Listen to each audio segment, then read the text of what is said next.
코 속에 들어갔었을 때 살들과 본드처럼 단단하게 붙어버리게 되죠. 수술 전에 만져보아도 굉장히 딱딱한 것을 느낄 수가 있고요.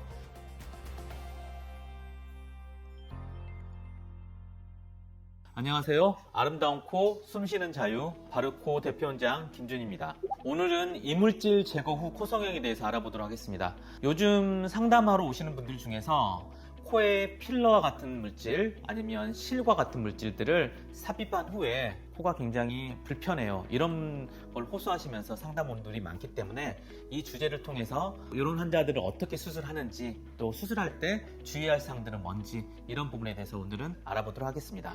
우선은 이물질 종류에 따라서 나눠볼 수가 있는데요. 녹는 필러 같은 경우에는 이제 처음에는 모양이 예쁘죠. 그런데 계속해서 필러를 맞게 되면 이 미간 쪽이나 콧대 쪽은 많이 올라오지만 코끝에 올라오는 게 조금 덜 하기 때문에 아바타 코처럼 돼서 오신 분들이 꽤 많습니다.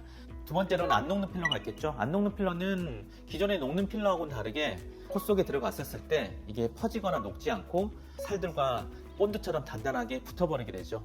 그런 경우에는 수술 전에 만져보아도 굉장히 딱딱한 것을 느낄 수가 있고요. 또 CT 같은 걸 봐도 거기에 이제 음영이 조금 녹는 필러하고는 다르죠. 세 번째로는 이제 실을 이용한 코 성형을 시행하고 오신 분들이 대상자가 되겠는데요. 대부분 이런 실을 통한 코 성형은 문제가 되는 게, 보통 실이 여러 가닥 들어가는 경우에 이 피부에 계속해서 상처를 입히기 때문에 피부가 굉장히 딱딱해지거나 문제가 생기게 되고, 또 하나가 피부 끝에 이제 실이 삐져나오거나 아니면 이런 게 반복되면서 염증이 일어나서 계속해서 코 끝에 이 놈 같은 것들이 흐르는 그런 증상들이 나타나게 돼요. 요즘은 많이 없는데 일명 야매 주사, 그 액체 실리콘 아니면 파라핀 이런 것들을, 또 콜라겐 주사 이런 게 해가지고 코에다 주입하고 오시는 분들이 많죠. 이런 경우에는 이제 기존의 이런 필러하고는 다르게 굉장히 좋지 않은 물질들을 많이 사용하기 때문에 정상적인 피부 조직을 계속해서 이렇게 침습하게 되고 제거할 때도 굉장히 힘들고 피부가 얇아지기 때문에 굉장히 노하우가 필요한 그런 이물질 제거를 할 수 있습니다. 보통 이제 녹는 필러 같은 경우는 이제 수술하기 한 3, 4일 전에 녹여서 정상적인 모양으로 최대한 해놓은 다음에 수술을 하게 되는 게 좀 이렇고요.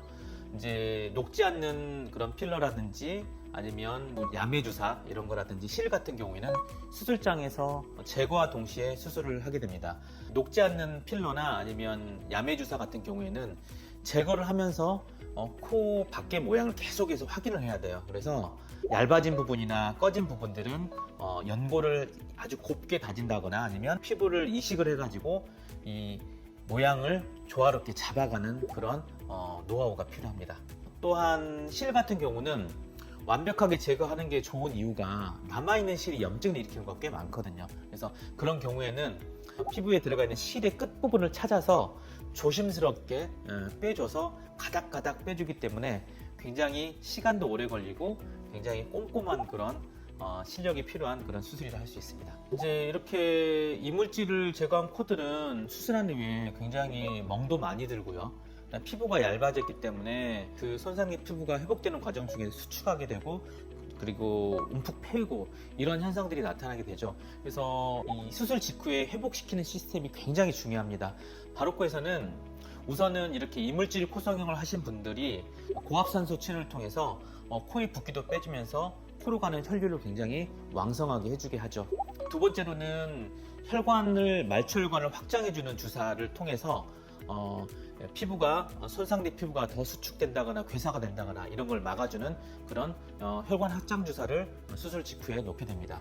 또 마지막으로 보통 일주일에서 2주 정도 지난 과정 중에서 피부가 회복될 수 있도록 하기 위해서 줄기세포 치료라든지 아니면 PRP라든지 아니면 연어주사라든지 이런 부분들을 도포를 하거나 피부에 직접 주입을 해서 손상을 돕게 하는 그런 특화된 시스템을 가지고 있습니다. 오늘은 이물질 제거 후 코 성형에 대해서 알아보았습니다.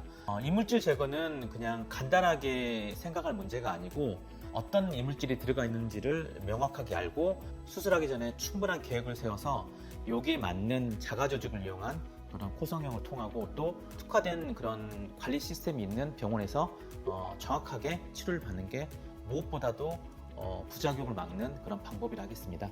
이상 코에 대한 모든 것 바르코 대표원장 김준이었습니다. 더 궁금하신 점이나 문의사항 있으시면 언제나 댓글이나 병원으로 문의 상담 남겨주시면 친절하게 답변 드리도록 하겠습니다.